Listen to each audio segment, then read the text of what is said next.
सुनो तो सही। मैं मानता हूं मैं बहुत ढीठ हूं और तुम्हारे साथ मैंने बहुत गलत किया है, लेकिन फिर भी अगर मैं तुम्हें कॉल्स या मैसेजेस कर रहा हूं तो कोई तो वजह होगी ना। देखो, तुम वो दिन भूल गई हो जब हम मिले थे, लेकिन मुझे सब कुछ याद है। मैं बस तुमसे एक बार मिलना चाहता हूं। अच्छा ठीक है, नहीं मिलो। सोनिया, मैंने तुमसे बहुत झूठ बोले हैं, लेकिन इस बार मैं झूठ नहीं बोल रहा। मैं वाकई बहुत फंसा हुआ हूं, मुझे पैसों की जरूरत है। नहीं, इस बार मैं कोई ड्रामा नहीं कर रहा। मैं वाकई तुम्हें वापस कर दूंगा। बस यार,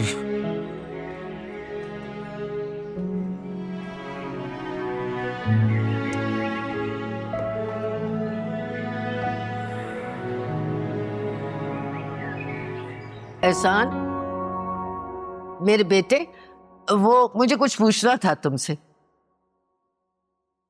बेटे? क्या बात है खाला, आज बड़ी मीठी मीठी बातें कर रही हैं। हाँ ना, मेरे बेटे तो हो तुम। मुझे पूछना ये था कि तुमने वो सिक्का बेच दिया?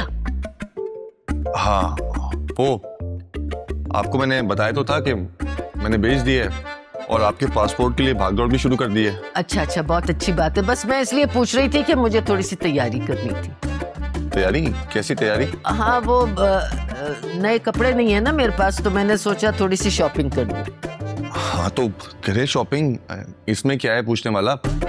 और पासपोर्ट आपका आ जाएगा, उसकी फिक्र मत करें आप। ठीक है बेटा। वो देखो, मैंने तुम पे बहुत भरोसा किया है, मेरा भरोसा मत तोड़ो।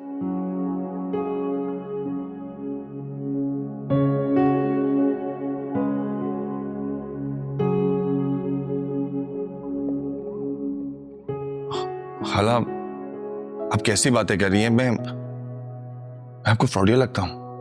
और आप ही सोचें कि आप मेरी सास हैं, मैं आपको धोखा देके कहां जाऊंगा? ठीक है बेटा, बस मुझे यही कहना था। चलो तुम अपना काम करो, मैं जरा तैयारी कर लेती हूँ। ठीक है मेरा बच्चा।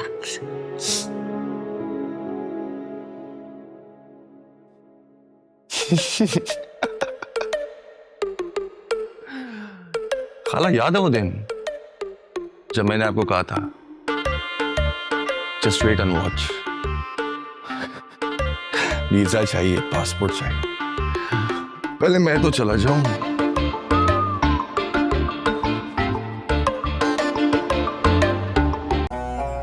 खैरियत है? आज कैसे आने दिया तुम्हारी बीवी ने यहाँ पर? मुझे तो लगा कि अब कोई नहीं आएगा वहां से। हमें भी कुछ ऐसे ही लगा था, क्योंकि कुछ गलत फहमियां हैं जो कभी ठीक ना हो। कैसे गलत फहमियां? सब कुछ आंखों देखा है। क्यों जेरी? हाँ, मैंने खुद अपनी आंखों से देखा है, अपने कानों से सुना है। उनके लहजे, उनके रवैये, हमारे लिए उनकी आंखों से निकलते हुए आग के शोले। खुशी बर्दाश्त ही नहीं हो रही है बाप की उन चारों से। जेरी ज्यादा गुस्सा मत करें, तबीयत खराब हो जाएगी। मैंने तो इनको कहा था कि नाखून से गोश्त कब जुदा होता है। औलाद है, बुला ले, लेकिन उन लोगों ने इनका इतना दिल बुरा किया है कि अब इनके दिल में कोई गुंजाइश ही नहीं रही। शायद आप ठीक ही कह रही हैं, गलती उन चारों की ही होगी।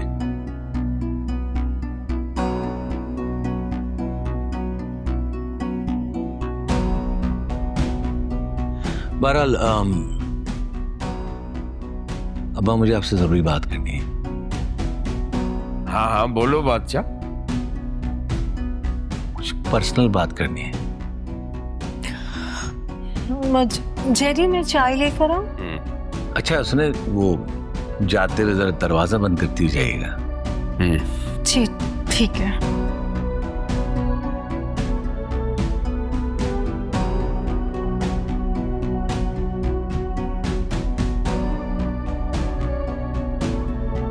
आखिर ये क्या बात करने का है?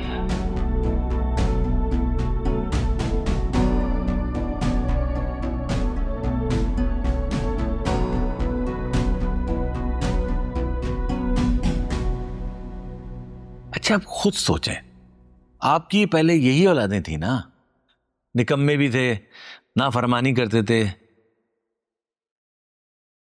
आपसे बहस करते थे। अच्छा वैसे आपस की बात है, काम तो ये पहले भी नहीं करते थे, तो अब आपको इन पे इतना गुस्सा क्यों आता है? इतने क्यों बुरे लगने शुरू हो गए आपको? ये तो उनसे पूछो ना, क्यों मेरे सामने खड़े हो गए? आप मुझे एक बात बताएं, अगर आपका कोई प्यारा आग में छलांग लगाने की कोशिश करे तो आप क्या करेंगे? उसे रोकेंगे, बचाएंगे। तो आपने ये बात सोची नहीं कि आपकी औलाद आपको किसी बड़े नुकसान से बचाने की कोशिश कर रही हो? शायद उनकी नजर में आपकी होने वाली शादी ठीक ना हो। मैं समझा नहीं, खुलकर बोलो बादशाह। नगीना आई थी मेरे पास, कहने लगी कि अब्बा जान और उनकी औलादों में कुछ गलत फहमियां हुई हैं और उन गलत फहमियों की वजह शबनम आंटी है। बादशाह अपनी हद में रहो, शबनम ऐसा कैसे करेगी? यही तो बात है, शबनम का नाम सुनते ही आप शोला हो जाते हैं, मतलब भड़कना शुरू कर देते हैं। कभी आपने सोचा कि ये सारे मसाइल शबनम के आने के बाद से शुरू हुए हैं?